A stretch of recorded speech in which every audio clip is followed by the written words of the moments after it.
Assalamualaikum warahmatullahi wabarakatuh. Para siswa yang berbahagia, pada pertemuan kali ini kita akan membahas bab pertama, kedudukan dan fungsi Al-Quran dan hadis sebagai pedoman hidup. Pokok bahasan kita pada pertemuan kali ini adalah memahami kedudukan dan fungsi Al-Quran hadis dalam Islam.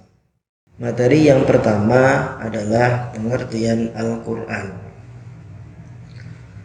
Al-Quran secara bahasa merupakan bentuk masdar dari fi'il madhi qara'a.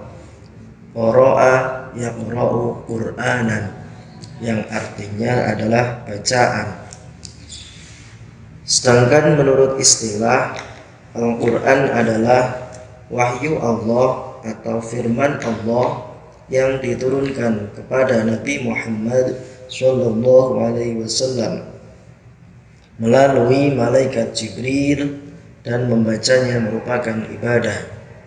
Diturunkan secara berangsur-angsur dan diriwayatkan secara mutawatir. Dari pengertian di atas dapat kita simpulkan bahwasanya unsur-unsur dalam pengertian Al-Quran adalah: yang pertama, Al-Quran adalah wahyu Allah. Yang kedua, diturunkan kepada Nabi Muhammad SAW. Tiga, perantara malaikat Jibril. Empat, membaca Al-Quran merupakan ibadah. 5. Diturunkan secara berangsur-angsur, dan yang terakhir adalah diriwayatkan secara mutawatir. Perlu kita ketahui bahwasanya selain Al-Quran, Allah menurunkan beberapa kitab, antara lain Zabur, Taurat, Injil. Zabur diturunkan kepada Nabi Daud alaihissalam. Kitab Taurat diturunkan kepada Nabi Musa alaihissalam, dan Injil kepada Nabi Isa alaihissalam. Al-Quran mempunyai nama lain. Di antaranya yang pertama adalah Al-Dzikru, yang berarti peringatan. 2. Al-Huda, petunjuk. 3. Al-Kitab. 4. Al-Furqan, atau pembeda. Yang kelima, Asy-Syifa, yang berarti penyembuh. Selanjutnya, fungsi Al-Quran. Yang pertama, fungsi Al-Quran bagi Rasulullah SAW sebagai hujah atau bukti yang kuat atas kenabian dan kerasulannya. Yang kedua, sebagai mukjizat Nabi Muhammad SAW. Fungsi Al-Quran bagi manusia yang pertama adalah Al-Quran sebagai petunjuk dan pedoman bagi manusia dalam berperilaku dalam kehidupan, baik terhadap sesama manusia maupun makhluk lainnya. 2. Sebagai penuntun dan petunjuk manusia dalam meraih kebahagiaan hidup di dunia maupun akhirat. 3. Memberikan informasi tentang hal-hal yang tidak dapat dimengerti dengan akal manusia, sebagai contoh tentang peristiwa hari kiamat, kehidupan akhirat, surga dan neraka, dan makhluk-makhluk gaib lainnya. 4. Sebagai penjelas ajaran yang terkandung dalam kitab-kitab para nabi terdahulu. Selanjutnya, fungsi Al-Quran dalam ranah hukum Islam, yaitu Al-Quran adalah sebagai sumber hukum Islam yang pertama. Anak-anakku yang berbahagia, materi yang kedua adalah pengertian hadis.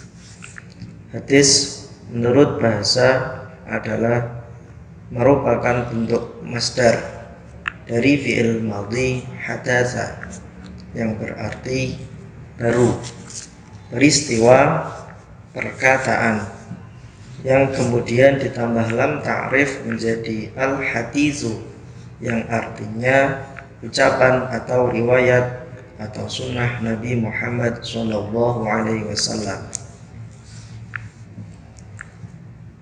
Pengertian hadis secara istilah yaitu al-haditsu huwa ma udhifa lin nabiyyi sallallahu alaihi wasallam qaulan aw fi'lan aw taqriran aw nahwaha. Hadis yaitu segala sesuatu yang mengandung hukum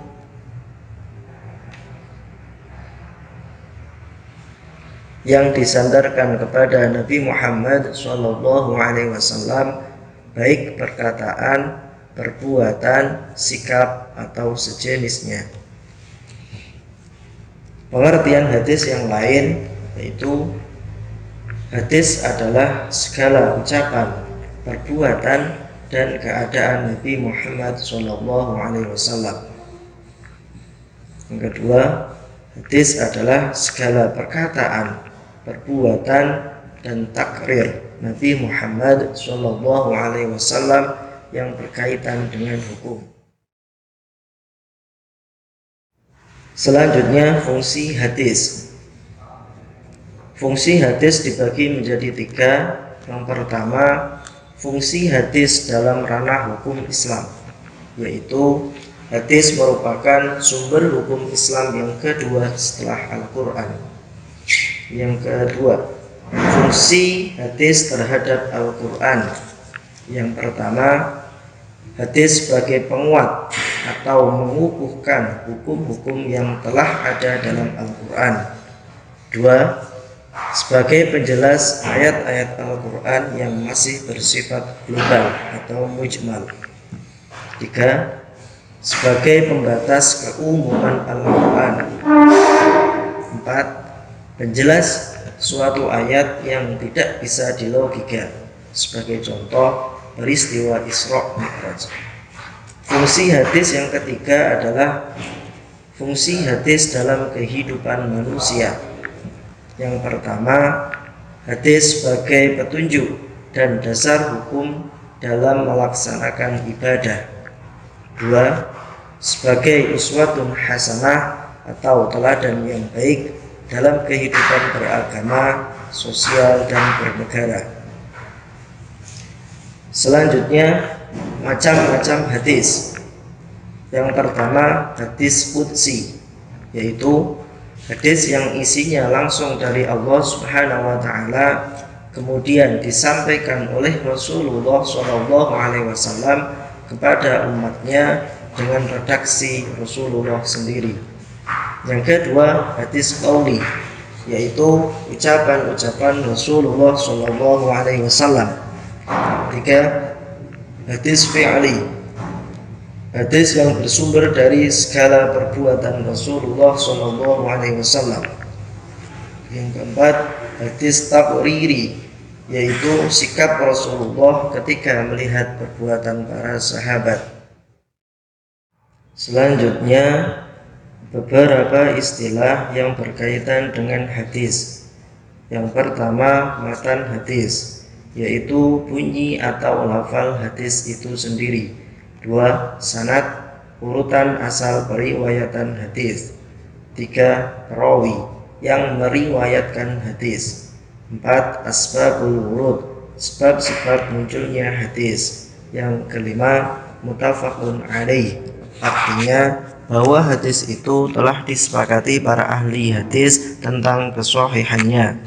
Demikian materi pada kesempatan kali ini. Semoga bermanfaat untuk kita semua. Assalamualaikum warahmatullahi wabarakatuh.